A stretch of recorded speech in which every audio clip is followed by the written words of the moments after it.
Hi, Gill. Hi, Natalie. Good to see you both. We're talking about raising money from angel investors and private finance.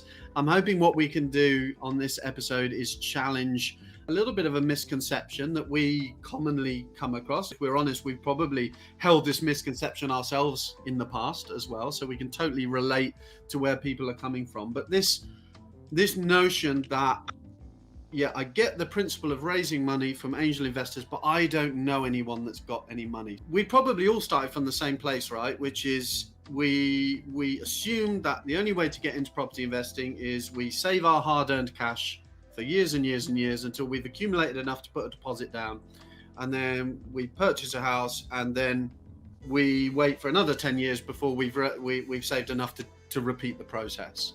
And then you find out, well, actually, you can invest other people's money. It doesn't have to be just your money. But then that block quite often comes up, right? Well, I don't know anybody. I don't move in those sort of circles. I don't have rich family members, etc., etc. The way I was brought up, I'm not comfortable talking about, or I wasn't comfortable talking about money. It was always, you buy what you can, you don't ever use credit cards. That's the way I was brought up, really old fashioned. So I've had to change my whole perspective. And it made me feel very, very uncomfortable. I was probably similar, actually, and particularly I'm Scottish, so we really don't like to talk about money, right? And it's probably not even something we talk about if we know people with money, because even looking at that's not a Scottish thing to do. So when I think back, we bought our first property on a credit card and a loan because we were like adamant we didn't want to take anyone else's money for the first one, which now I realise was like a bit stupid. We didn't need to do that. We could have done it a lot easier and just got angel investment, but we were absolutely adamant that we wanted to show it. And I hear a lot of students saying that now, and I'm like, listen, you don't need to do that. But I remember sitting, I think it was Caroline actually who said to us, write out a list of 10 people who you think may have money.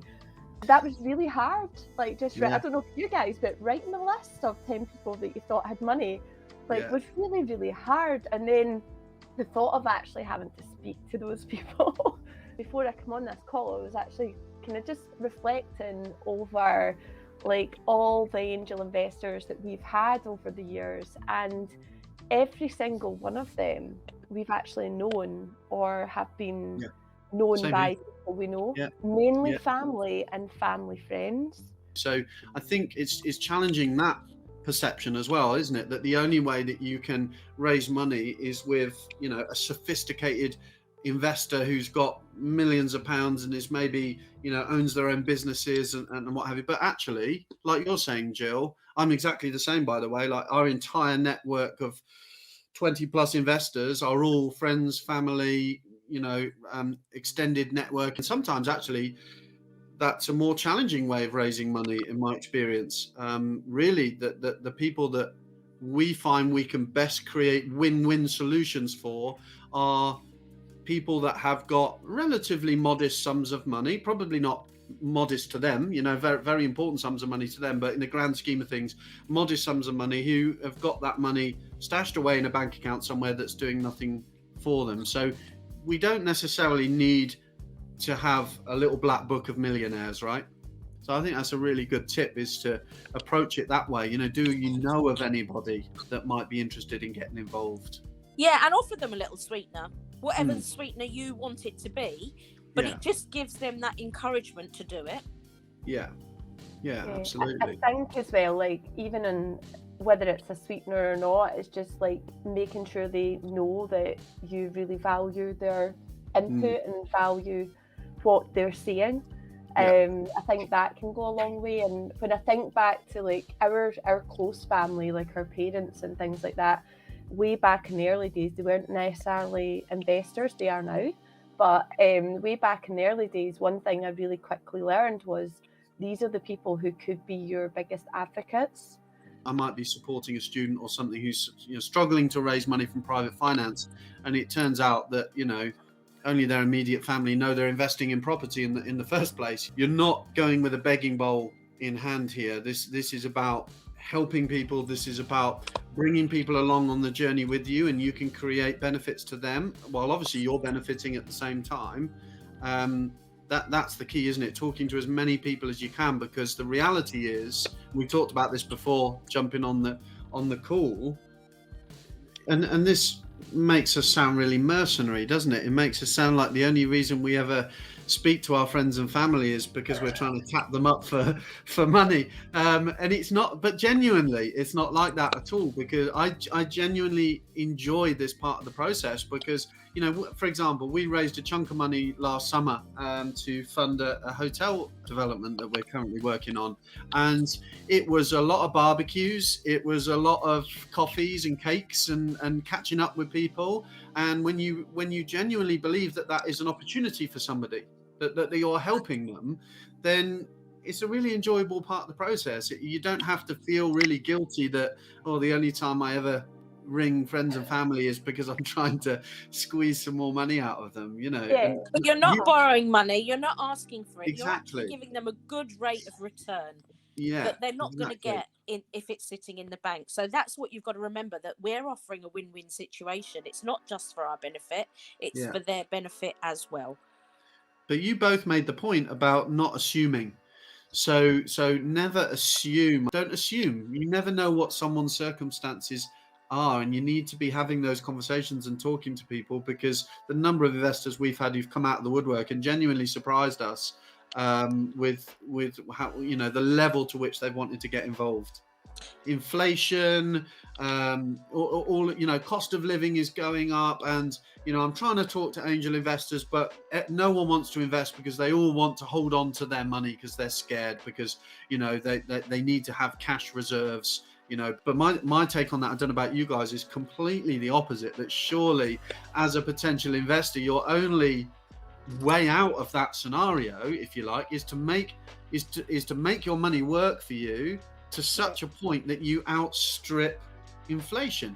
And that's what we're giving the opportunity for people to do, right? Yeah, a really good way to do that is for them to get paid interest like monthly, so they're actually seeing that additional month coming in. It's like you're getting paid every month. So for somebody who maybe is thinking that, if they've got like 20-30 grand in the bank, then if they got that interest monthly, that would be quite a nice thing for them to see coming in. It might help the conversation as well. But actually, if you think like £10,000-15,000, that's a refurb for a lot of cases. Exactly right. Yeah. I would never say there was a minimum amount, because somebody might just be testing the waters. Yes. So they might want to just give you 5 to start with, and when you give it back to them at the end of the term, then they might say, okay, so that was just a trial, here's some more. So if you turn them away with £5,000, you might actually be turning yourself away from, you know, a lot more money as well. And it's taking the long-term view on it, isn't it? Because I know we've got a couple of investors who are pretty young, but they've come out of university into some decent graduate jobs. You know, they've got some spare cash off the back of that, and, you know, for them, you know, they've amassed a little bit of savings, their first amount of savings, and they're wanting to do something with that. And like you said, Natalie, it may be that it's £3,000 or it's £5,000, but, you know, as they progress and they can see that that's working, you know, not only might that be something that evolves for them, but it might be something they tell their friends about. What if someone genuinely doesn't have family members or close friends that either have money or are willing to part with it, are willing to invest it? You mentioned networking, which is one of the first things that jumped to my mind as well, is actually getting out to networking events. But again, the number of people I speak to who are struggling to sort of find investors outside of their network, and they say, well, I'm going to sort of property networking events 2 or 3 times a week. And it's like, why are you going to property networking events? Everybody wants to raise money at property networking events. You need to go to your local business networks and,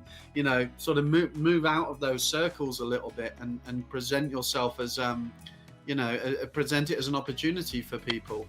There's BNI meetings out there as well, which is just for businesses. Those sorts of things. They're often very early in the morning. We always use the line with our investors, you know, this deal is essentially funded. You know, I've got We've got a mortgage broker who's on the case. We've got access to bridging. We've got access to development finance, whatever it might be. But I would much rather that those funds go to you than to a soulless bank or building society. And so is that an excuse is the first thing. Ask yourself that question. And also, is it because you are being too narrow in your thinking? Like, you know, are you making assumptions about people, or are you making assumptions about the amount of money that needs to be raised? And if you were to change that, does that open up more conversations that could be had? And that's where social media comes in, right? You know, you're putting stuff out there consistently on social media so that when the time is right, people will reach out to you and ask, what is all this about? How can I get involved? And we know people, we were talking about it before the call, we know people who've been watching our progress and you know, for 6-7 years, and have only recently sort of come out of the woodwork and reached out. And that just might be because, you know, your message suddenly landed at a time that made sense for them. We see those opportunities because we're always looking out for opportunities. Yeah. Those other people don't think like we do. Yeah, absolutely. So to give it to them on the plate is what they really want, and that's what we're doing. Brilliant. That's fantastic. I think we have well and truly solved that problem. Hopefully, you know, that gives you a little bit of a reason to just check and challenge yourself a little bit, just challenge some of those assumptions, but hopefully some practical tips as well, so that you can actually start to build your network, and actually you will realize that if the deal is good enough, that there are investors out there who want to get involved.